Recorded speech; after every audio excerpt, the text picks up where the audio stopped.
Hey everybody, welcome to the Pokemon Online Tournament. We're going to take Seismitoad this time. The Seismitoad Garbodor deck, for those who don't know, let's take a look at the whole list. Basically, it's just quad Seismitoad. The idea is that you can, on turn 1 or 2, you can prevent your opponent from playing items, you can prevent your opponent from using abilities, you can prevent your opponent from having energy with Crushing Hammer and Enhanced Hammer, and it's basically just a slow, grindy control deck. You can play Super Scoop Up and Scoop Up Cyclone to eventually reset your Seismitoads. You item lock for a few turns, but then they manage to get some things going, manage to hit you a couple times, get you to low HP, and you just super screw it back up. We also have lasers in here for the damage output.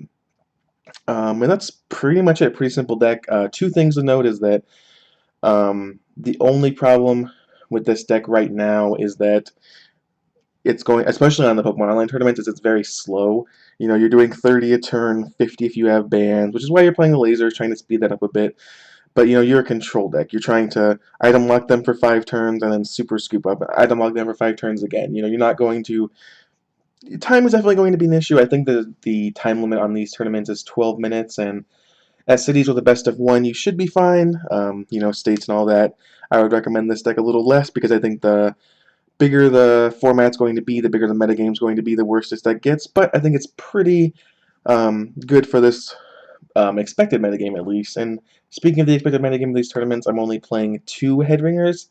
I expect to see a lot of wackier TCGO decks with maybe not as many EXs, and I just don't think that card will be as useful. But if you were going to play this in a live tournament, you could add another headringer and maybe take out one of the super scoop ups or one of the lasers or even one of the hammers, just kind of depending on your own metagame. But we'll see how this goes. Thanks for watching.